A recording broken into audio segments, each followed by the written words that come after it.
That's what I said. Slick back. No, nigga, I'm a pimp named Slickback. Pimp named Slickback. Pimp named Slick back. Nigga, are you deaf? Assalamualaikum warahmatullahi wabarakatuh.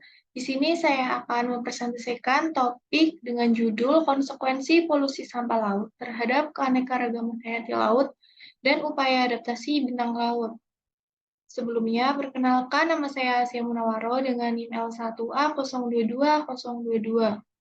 Yang melatar belakangi topik ini adalah lautan merupakan salah satu ekosistem yang paling rentan terhadap polusi sampah plastik. Dampak dari polusi ini sangat signifikan terhadap keanekaragaman hayati laut, ekosistem, ketahanan pangan, dan kesehatan manusia. Polusi sampah laut memiliki dampak serius terhadap keanekaragaman hayati di lingkungan laut. Salah satunya adalah bintang laut. Bintang laut, seperti hewan laut lainnya, menghadapi tantangan yang serius dalam mengatasi dampak polusi plastik di perairan laut. Upaya untuk melindungi bintang laut dari sampah laut mencangkup pendekatan pencegahan, pengelolaan sampah yang berkelanjutan, dan edukasi masyarakat.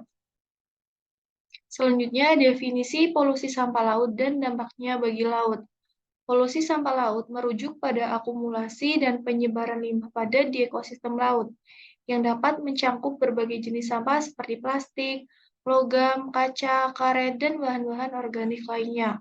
Polusi ini dapat berasal dari aktivitas manusia di darat, pesisir, maupun di laut, yang memiliki dampak serius terhadap keanekaragaman hayati, keseimbangan ekosistem, dan kesehatan manusia yang bergantung pada laut. Selanjutnya ada macam-macam sampah laut yang dibagi menjadi 6. 1. Plastik laut, 2. Sampah organik, 3. Logam berat, 4. Sampah padat laut, 5. Limbah kimia, oli, dan bahan bakar, dan terakhir, limbah medis. Selanjutnya, dampak polusi sampah laut pada perilaku reproduksi dan kesehatan populasi bintang laut. 1. Kesulitan dalam reproduksi. Sampah plastik dan limbah laut dapat menciptakan hambatan bagi perilaku reproduksi bintang laut. 2. Kontaminasi oleh bahan kimia berbahaya. Sampah plastik dapat mengandung bahan kimia berbahaya yang dapat mencemari perairan laut. Bintang laut, sebagai organisme filter feeder, dapat secara tidak sengaja mengonsumsi atau terpapar oleh bahan kimia ini. Ini dapat mengakibatkan kontaminasi dan berpotensi merusak kesehatan reproduksi dan sistem biologis bintang laut. Selanjutnya, menghambat pertumbuhan dan kesehatan. Sampah plastik yang terurai menjadi mikroplastik dan dapat menghasilkan partikel kecil yang dapat masuk ke dalam tubuh bintang laut dan merusak jaringan atau organ internal. Yang keempat, perubahan pola makan. Bintang laut dapat terpengaruh oleh sampah plastik yang menyerupai makanan alami mereka. Konsumsi sampah plastik ini dapat menyebabkan masalah pencernaan, ketidakcukupan nutrisi, dan berpotensi mempengaruhi kemampuan mereka untuk berkembang biak. Yang kelima, paparan terhadap sampah padat. Sampah padat seperti kantong plastik atau benda-benda terapung lainnya dapat menyebabkan penyelipan dan perangkapan bintang laut. Ini dapat mengakibatkan cedera fisik, ketidakmampuan untuk mencari makan, atau bahkan kematian. Selanjutnya, resiko penyakit dan infeksi. Bahan organik yang melekat pada sampah laut dapat menjadi tempat berkembang biak untuk bakteri dan mikroorganisme. Selanjutnya, ada adaptasi bintang laut terhadap polusi sampah. Yang pertama, perubahan pola makan. Mereka dapat beradaptasi dengan mengubah pola makan mereka, mencari makanan di antara sampah-sampah laut yang terapung atau menempel pada substrat laut. Selanjutnya, pemilihan tempat berkembang biak.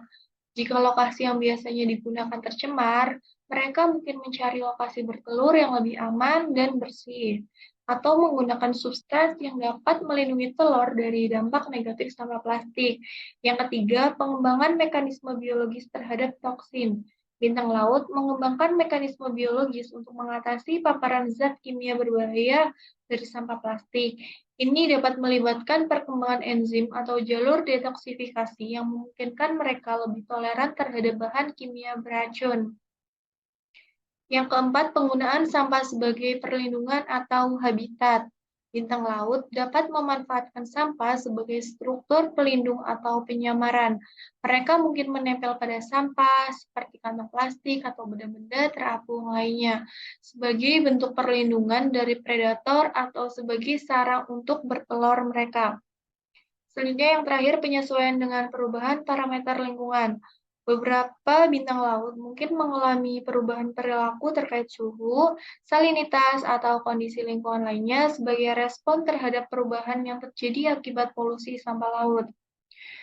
Dapat ditarik kesimpulan dari topik ini, polusi sampah laut membawa dampak serius terhadap ekosistem laut, mempengaruhi perilaku reproduksi dan kesehatan populasi hewan laut secara menyeluruh.